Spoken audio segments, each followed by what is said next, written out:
모든 상담소. 정주행 매월 둘째, 넷째 금요일은 미래문화연구원의 이대원 원장님과 함께하는 모든 상담소 시간입니다. 제 옆에 지금 나와 계시네요. 안녕하세요. 네, 안녕하십니까? 네, 잘 지내셨나요, 목사님? 네, 늘 잘 지내고 있습니다. 저희 모든 상담소 시간이 이제 한 달에 2번으로 늘어나서 네. 또 이렇게 자주 뵈니까 더 좋네요, 목사님. 네. 웃음이 나오네요. 좋으셔서 그러시는 네, 거죠? 네. 네, 저희가 지난 시간에 이제 자녀들에 대한 이야기를 나누면서 여전히 이게 모든 상담소에 대한 반응이 또 뜨겁게 다가오고 있습니다. 네. 이 인기에 대해서 어떻게 실감하고 계신가요? 저는 잘 모르겠어요. 네, 조금 더 인기가 많아져야 실감하실 것 같은데. 네, 오늘도 또 새로운 질문들을 가지고 나왔어요. 많은 분들이 모든 상담소에 관심을 가지시고 또 궁금하신 것들에 대해서 이야기가 참 많이 나오고 있는데 그중에 한 가지 질문을 제가 한번 생각을 하고 정리를 해서 좀 알려드리려고 합니다. 네. 오늘의 질문은 이런 질문이에요. 기독교는 항상 물질에 대해서 가난해야 신앙심이 좋다고 여기는 경우들이 많잖아요. 네. 그래서 돈이 많으면 나쁘다는 인식이 있는 것 같은데 부자가 되면 안 되는 건가요? 혹은 물질을 달라고 기도하는 건 잘못된 건가요? 이런 질문들이 있었어요. 아주 결론적으로만 일단 답을 확 드리고 시작한다면 네. 부자 나쁜가요? 안 나쁘죠? 그거 안 나쁘잖아요. 왜 자꾸 그걸 왜 나쁘다고 생각하시죠? 저 돈 좋아해요. 아니 이렇게 깜짝 고백을 세상에 돈 싫어하는 사람 어디 있어요? 돈 좋아해요. 그리고 기독교인들이 부자 되는 것이 문제이냐고요? 전혀 문제 없습니다. 네, 부자 돼야죠. 저도 저희 연구원에 여러분들을 관계된 분들이 많은데요. 제가 이제 그 에피소드부터 한번 드리고 시작하는 게 좋을 것 같네요. 한 5년 전에 그분을 처음 만난 것 같아요. 그분이 이제 제가 이제 그 교회에서 했던 강의에 참여했던 분인데 제 강의를 듣고 많이 어떤 뭐랄까요, 도전을 받으셨던 것 같아요. 그래서 저한테 꼭 언젠가는 꼭 한번 찾아뵙고 싶습니다. 그러더니 제가 이제 학교에서 강의하고 있는 전화가 왔었어요. 어느 날 한 3개월 후에. 그래서 뵙자고 그러길래 제가 그때 이제 대전에 있는 학교에서 강의를 하고 있었는데 제가 마치고 강의 내려가면 한 6시쯤 될 것 같습니다. 이렇게 얘기하고서는 6시에 어느 교회 카페에서 만났어요. 그래서 저는 한 1시간 정도 얘기할 거라고 생각하고 얘기 나누고 집에 와서 저녁 먹으면 되겠다 이 생각했거든요. 11시 반까지 얘기했어요. 그날.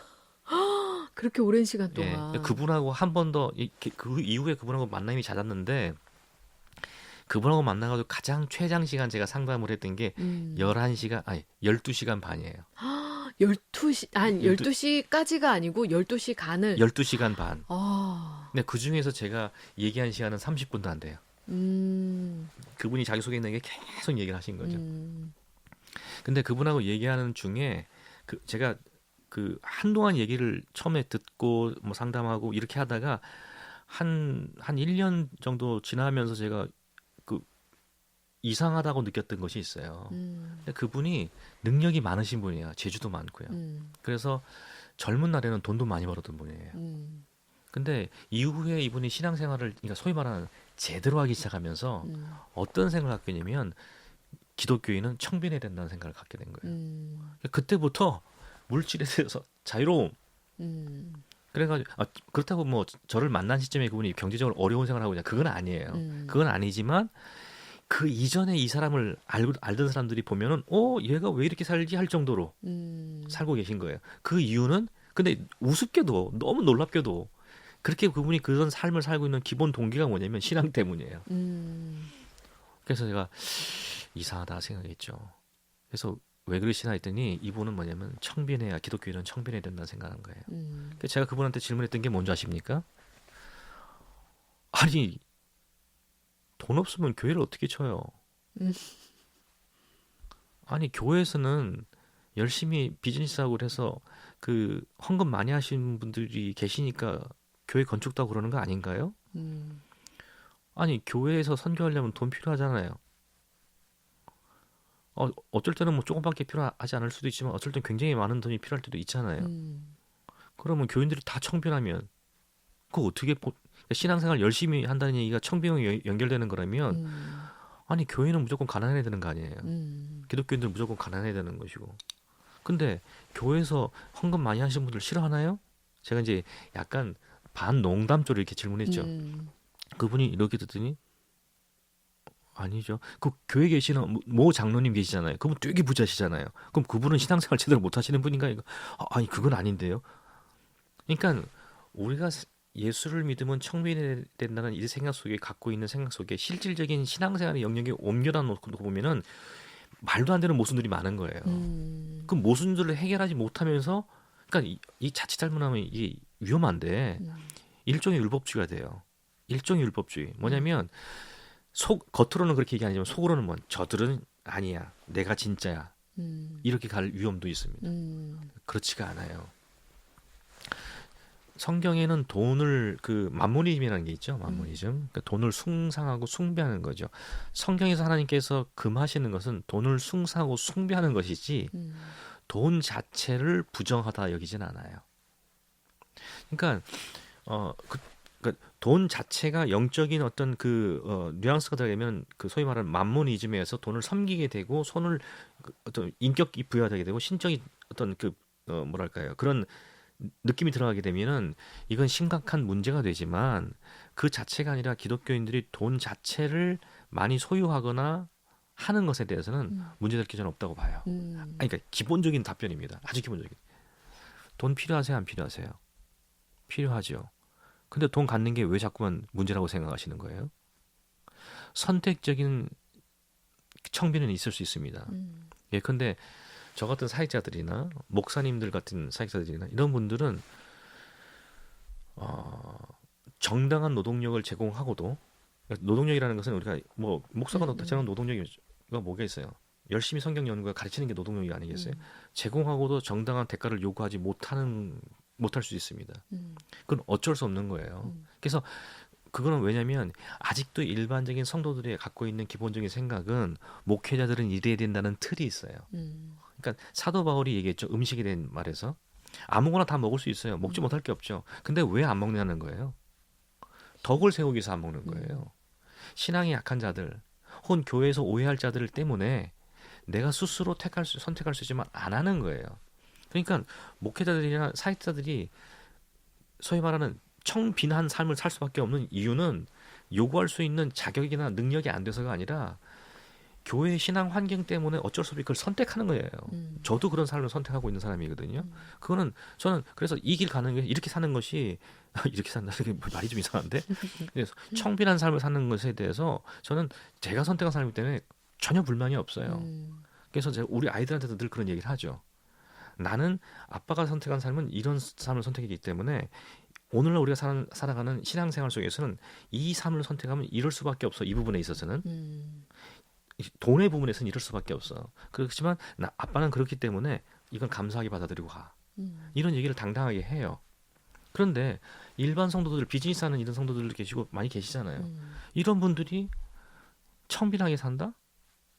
그러면 비즈니스를 하지 말아야죠. 그렇지 않겠습니까? 그래서 부 자체를 내가 소유하려고 하는 것은 성경적으로 전혀 문제가 되지 않는다는 거죠. 그럼 뭐가 문제될까요? 그 문제가 되는 게 뭘까요? 부로 인해서 하나님과의 관계에서 멀어진다던가 하나님보다 돈을 더 사랑하는 그런 것들이 문제가 되는 거 아닐까요? 그렇죠. 하나님은 우리에게 돈을 섬기라고 하지 않으세요. 돈을 사용하라고 하시지. 왜 하나님께서 우리에게 돈을 허락하지 않으시냐? 왜 많은 기독교인들에게 돈을 허락하지 않으시냐? 지금 우리나라에도 재벌이 많지 않습니까? 재벌 중에 기독교인들 신앙생활 열심히 제대로 하시는 분들 누가 있는지 모르겠네요. 아마도 있긴 있어요. 재벌까지는 아니지만 있긴 있습니다. 제가 좀 이따 말씀을 드리겠는데 있지만 왜 하나님께서 기독교인들 중에 재벌들을 막 세우지 않으실까? 제가 하나 우리 진행자 목사님께서는 자녀들을 키우고 계시니까 지금 아기까지 또 깐난하게 있잖아요. 네. 깐난하게 지금 아마 이게 이제 벌벌벌 좀 길기 시작하나요? 아직 이제 100일 지났어요. 이제 21일인데 만약에 아이가 벌벌벌 기어다녀요. 그렇지만 아직 사리분별 못 하잖아요. 근데 집에서 이렇게 벌리는데 목사님께서 뭐 일을 하시다가 칼을 딱 떨어뜨렸어요. 칼이 마치 햇빛에 받쳐 반짝 빛이 나니까 이야기가 그거 보고 너무 흥미로우니까 그걸 잡으려고 벌벌벌 기어와요. 그 손으로 딱 잡으려고 그래요. 아이고. 그걸 보셨어요. 어떻게 하시겠어요? 뺏어야죠. 당연히 뺏어야 되죠. 당연히 뺏어야죠. 신앙생활의 가장 기본, 성경에서 말하는 복의 가장 기본은 하나님과의 관계입니다. 하나님과의 관계. 내가 성경에서 말하는 복은요, 내가 하나님과 관계가 얼마나 가까우냐에서 복되다고 말하고 멀어지면 저주예요. 관계 끊어지면 저주예요. 그렇죠? 그런데 그걸 가장 중요한 거 하나님께서 보시거든요. 근데 만약에 내가 돈으로 인해서 하나님과 관계가 멀어질 것 같으면 하나님께서 그 돈을 주시는 게 맞을까요? 걷어가시는 게 맞을까요? 걷어가시는 게 맞죠. 그렇죠. 걷어가는 게 맞죠. 하나님께서 많은 그리스도인들에게 돈을 축복, 그러니까 복으로 부어주지 않는 이유는 그 돈으로 해서 하나님과의 관계가 멀어질 수 있기 때문이에요. 그러니까 우리는 아무리 아니라고 주장할지 모르겠지만 하나님은 우리보다 우리를 너무 잘 아시는 거죠. 그래서 저는 그런 훈련을, 영성 훈련을 해야 된다고 생각하거든요. 가장 우리가 복음을 얘기할 때 제가 복음에 대해서 한번 말씀드린 적이 있었나요? 한 달에 한 번씩 하실 때, 그러니까 옛날에 한 번. 우리가 복음 얘기할 때요. 우리가 복음을, 기독교인들이 제가 가장 큰 문제 중에 하나가 뭐냐면 복음을 생각할 때 복음을 자기의 관점에서 본다는 거예요.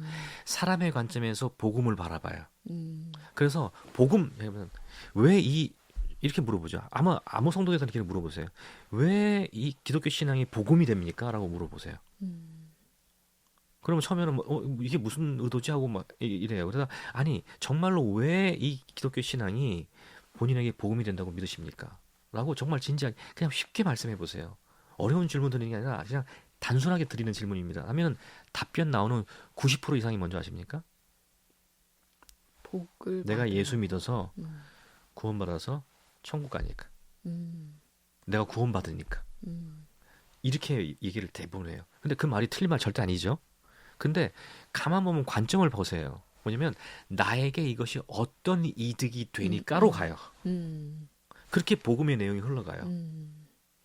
근데 성경에서 말하는 복음이 그럴까요? 성경에서 마태, 마가, 누가, 요한복음을 보면 예수님께서 복음에 대해서 말씀하시거든요. 마태복음에서 뭐라고 하냐면 천국 복음이라고 그러세요. 그다음에 마가복음, 누가 보시면 하나님 나라의 복음이라고 그래요.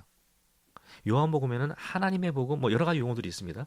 근데 핵심이 뭐냐면 하나님이 중심이 된 복음이에요. 그러니까 우리가 흔히 말하는 하나님 나라의 복음이라고 한다면 성경에서 말하는 복음은 그냥 복음이라는 게 없다는 거예요. 성경에서는 그냥 복음을 얘기하고 있는 적이 단 한 군데도 없어요. 성경에서 말하는 복음은 하나님에 대한 복음이에요. 그러니까 하나님 나라의 복음이라고 한다면 하나님의 왕권, 하나님의 다스림과 하나님의 통치에 대한 복음이에요. 그러니까 타락이 뭡니까? 타락이요? 하나님과 멀어지는 거죠. 하나님의 통치를 거부하고 내가 나를 왕 삼은 것으로 시작되는 거잖아요. 내가 하나님처럼 되고자 하는 욕망이 타락의 근본적인 동인이잖아요. 그러니까 인간이 타락한 가장 근본 동이면 자기 중심이에요.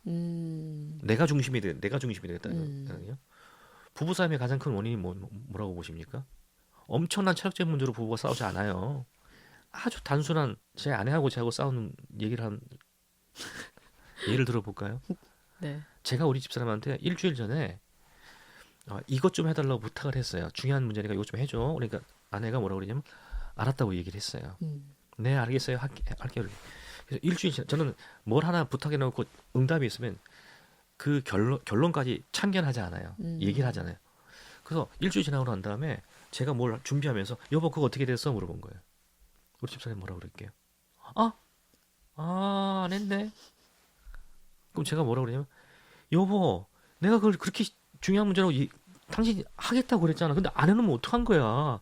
우리 집사람이 미안해요. 근데 뭐 그것 때문에 그렇게 목소리 톤이 올라갈 필요 있어요? 그럼 제가 뭐라고 아니 미안했다면 미안한 걸로 가야지. 목소리 톤이 올라가냐? 아니 당연히 지금 내가 문제가 생겼으니까 목소리 톤이 올라가는 건 자연스러운 현상이. 당신은 그거 미안해야 되는 거지. 어떻게 나한테 목소리 톤이 올라가다 그렇게 말을 할 수 있어? 내가 미안한 건 미안한 건데 그렇게 목소리 톤이 올라가면 나도 기분이 나쁘잖아요. 꼭 그럴 필요가 있을까요? 제가 한동대에서 강의할 때 한동대 학생들한테 이렇게 물어본 적이 있습니다. 엄마 아빠가 부부싸움 많이 하시죠. 엄마 아빠가 부부싸움 하는 걸 보고 여러분들 뭘 느끼세요? 이렇게 물어본 적이 있어요. 그랬더니 맨 앞에 앉아있던 1학년 학생과 1학년 남학생과 중간쯤 앉아서 4학년 여학생이 동시에 푹 하고 웃는 거예요. 그래서 내가 니들 왜 웃니? 이렇게 물어봤어요. 그러니까 이 친구들 대답하는 게 똑같아요. 유치해서요. 아, 엄마 아빠 싸움을 수도 없이 하시는데 그 싸움의 원인 보면 정말 유치하게 짝이 없다라는 거예요.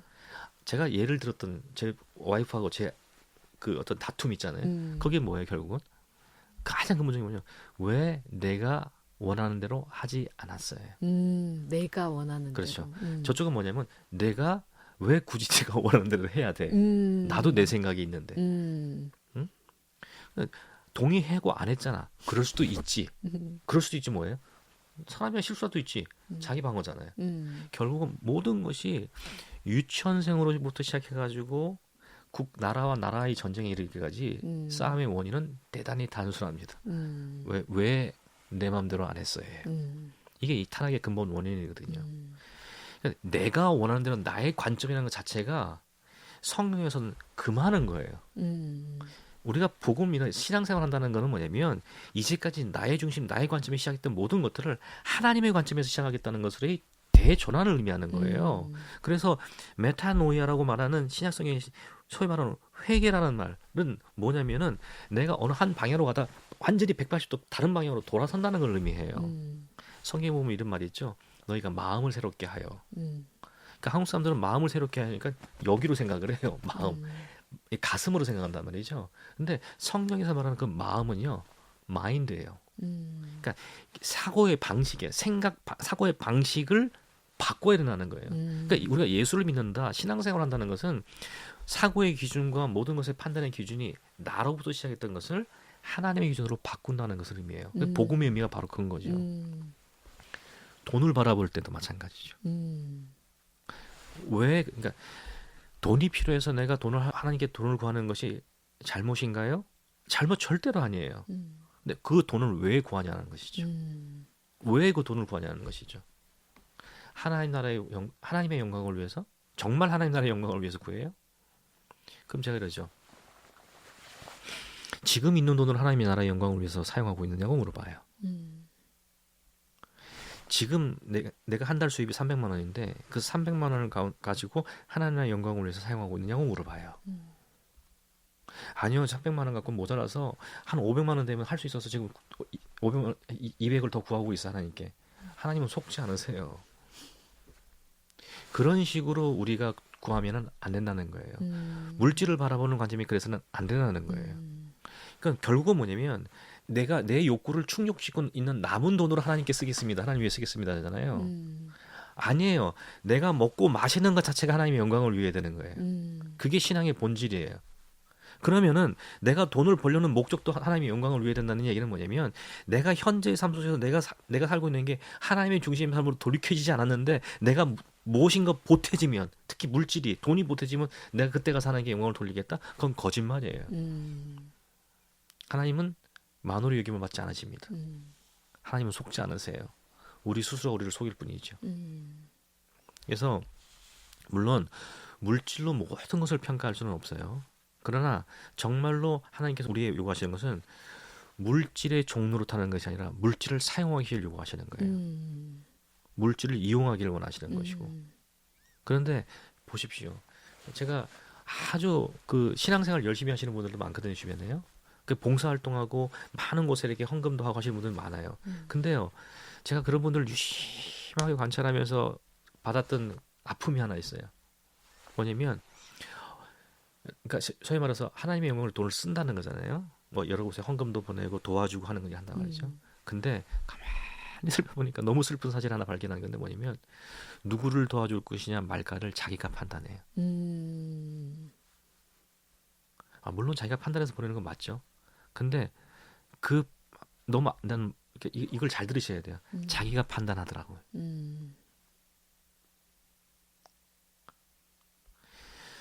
한국 교회가 지금 사정이 어려워지고 힘들어지니까 해외 선교부터 끊어요. 다르지 않아요. 똑같은 거예요. 저는 규모는 작아질 수 있다고 봅니다. 전체 규모는 같이 작아질 수는 있다고 봐요. 그러나 내가 원하는 내 것은 확보해 놓고 여유 있는 것을 해왔기 때문에 이제 여유가 없으니까 여유 있는 것들을 다 끊어버린다. 이거는 신앙의 태도도 아니고 이거는 돈을 사용하는 기본적인 그리스도인의 자세도 아닌 것이죠. 저는 시청자 이 방송을 들으시는 청취자분들에게 말씀드리고 싶어요. 구하십시오. 그러나 하나님의 영광을 위해서 구하셔야 됩니다. 하나님의 영광을 위해서 구하시는 자들은 기본적으로 내가 여유가 있을 때, 여유가 있는 돈으로 이제 사람들 돕잖아요. 도울 때 그 판단을 이 사람이 정말 하나님이 원하시는 그 사역을 하고 있는지 않는지를 판단하는 것이지. 내가 보니까 아우 힘들어요. 저는요 많은 분들을 도와주시는 분들이 오히려 그 도움을 해서 사람들을 망가뜨리는 것을 많이 봤어요. 의존적인 사람을 만들어 버리는 거예요. 그러니까 의존적이니까 끊임없이 줘야 돼. 그리고 나중에 자기도 화를 내. 이 뭔가 하는 거죠. 정말로 냉정하게 하나님께 주신 것들을 갖다가 우리가 냉정하게 머리로 생각해야 돼요. 가슴이 아니고 머리로 생각해서 정말 하나님께서 원하시는 것이 판단하고 그것이 맞다라고 생각하면 내가 원하느냐 그게 따지는 것이 아니라 하나님이 원하시기 때문에 해야 되는 거예요. 그런 자세로 만약에 돈을 사용하신다면 하나님께서 그런 사람에게 돈을 주지 않으실 이유가 없다는 거예요. 그렇죠. 구하지 않아도 주세요. 그리고 구하기를 바라시기도 하시고요. 저는 돈에 대한 문제에 있어서는 그런 관점으로 봐야 되지 않을까 이런 생각합니다. 기본적으로요. 네. 결국 말씀하신 것처럼 저희가 돈을 생각할 때 일단 하나님의 마음, 하나님의 관점으로 바라봐야 되는 거고 그걸 또 우리 하나님 나라를 위해서 쓰도록 머리로 지혜로워야 된다는 것을 많이 생각을 하게 되네요. 자, 여기까지 저희가 함께 나눠봤습니다. 네, 저희가 어쨌든 이 돈에 대해서 무조건 배타적이고 뭐 배척할 필요는 없고 하나님 나라를 위해서 사용하고 또 우리가 그 돈을 어떻게 사용해야 될지 지혜롭게 생각해야 된다. 이 말씀을 정리해 보면 그런 내용인 것 같아요. 저는 이런 말을 합니다. 사람들한테 제 주변 분들이 가끔 충격받는 얘기인데요. 저는 사람을 믿지 않습니다. 그래요. 사람을 믿지 않는다 그러니까 주변 분들이 저 친하신 분들이 그럼 저도 안 믿는다는 얘기인가요? 이렇게 되잖아요, 얘기가. 네, 안 믿어요, 그래요. 그러면은 뭐 곤란하죠. 뭐 이걸 어떻게 대처해야 될지 뭐 난감한 표정을 짓겠죠. 근데 제가 웃으면서 그래요. 제가 사람을 믿지 않은 까닭은 사람은 죄인이기 때문입니다. 그런데 오해하지 마세요. 그리고 한다는 얘기가 제가 앞에 계신 분을 어느 집사님을 장로님을 제가 신뢰하지 않거나 사랑하지 않는다는 얘기가 아닙니다. 다만 믿지 않는다는 얘기는 뭐냐면 내가 당신으로 인해서 실망하지 않겠다는 뜻입니다. 하는 뜻이에요. 그리고 한 가지 더 말씀드리는데 이 말씀 드리면 이제 그분들이 얼굴이 좀 밝아지시는데 저는요 다른 사람들은 하나도 믿지 않지만 가장 믿지 않는 사람이 저 자신입니다. 그렇게 얘기를 해요. 저 자신을 가장 믿지 않습니다. 그래서 제가 행동하고 제가 하려는 것에 대해서 저는 끊임없이 제가 스스로에게 자문합니다. 의심합니다. 질문을 계속 던집니다. 정말이냐고, 진짜냐고. 저는 돈을 대할 때에도 우리가 그런 관점으로 가야 된다고 생각해요. 내가 이 돈을 필요로 한다. 왜? 이 돈이 왜 필요한 거야? 정말 하나님 나라를 위해서, 하나님의 영광을 위해서 한다면 명확하게 저는 비즈니스 하시는 분들, 제 주변에도 이제 비즈니스 하시는 분들이 있잖아요.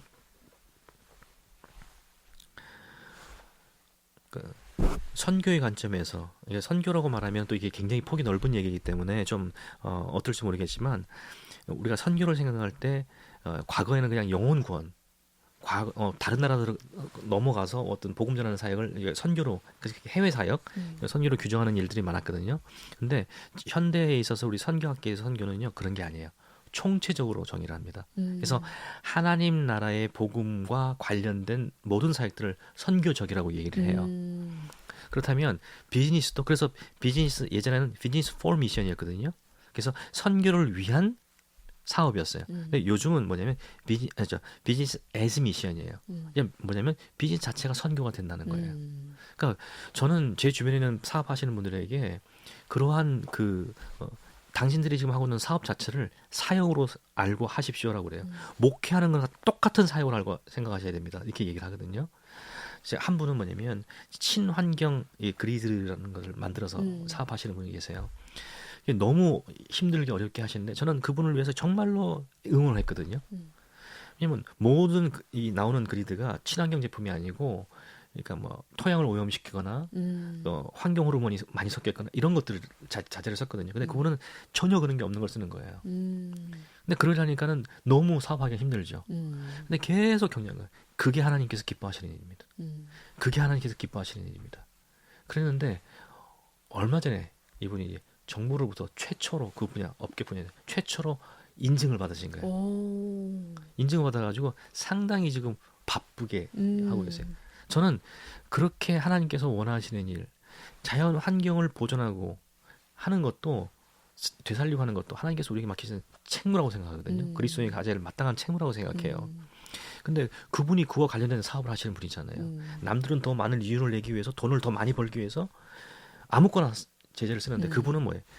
자연을 환경을 보호해야 된다는 이 생각, 이것이 하나님께서 기뻐하시는 일이고 내가 비즈니스하는 이걸 위해서 한다는 생각 때문에 그 일을 하시는 하나님 모시기 너무 기뻐하시는 일이라는 저는 생각을 한 거예요.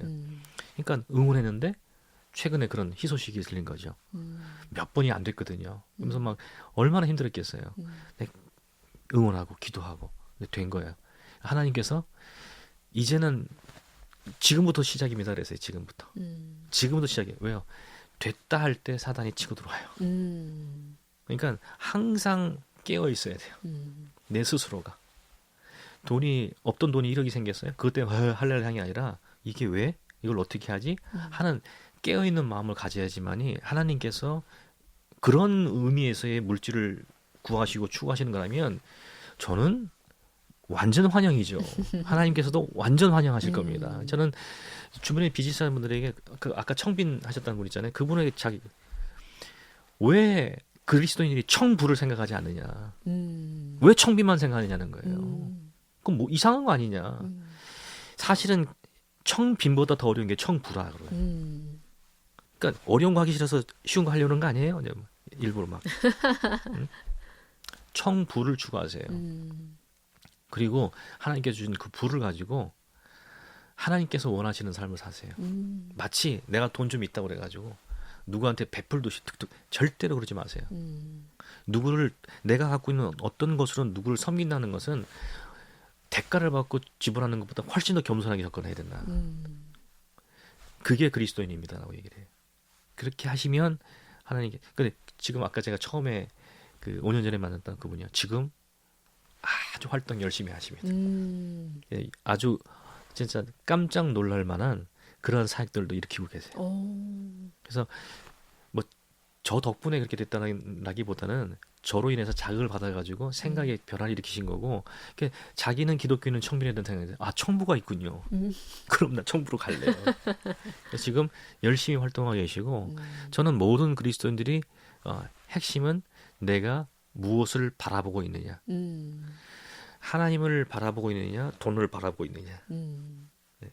돈을 바라보고 돈을 구하면 그건 잘못 구하는 것이고 그것을 위해서 망해요. 네, 하나님을 바라보면서 돈을 구하시면 하나님께서 주시지 않을 이유가 전혀 없습니다. 저는 다음 세대를 제가 대상으로 교육하면서 4차 산업혁명 시대에 그 복음을 가진 자들, 신앙을 가진 자들이 훨씬 더 성공할 수 있는, 세상의 가치 기준으로 벌써 성공할 수 있는 찬스가 많다라고 저는 얘기를 하거든요. 근데 아까도 제가 지난주에 말씀드렸지만 진리를 갖다가 삶 전체를 투구하는 것을 보지 않고 종교의 영역으로 한정돼서 보기 때문에 그 영역에서 하나님께서 역사하고 계시고 그 영역에서 우리에게 부어주실 것이 엄청나게 많다는 것을 우리 기독교인들이 스스로 인지하지 못하고 있는 거예요. 난 정말 너무너무 안타까워요. 그런 부분들이.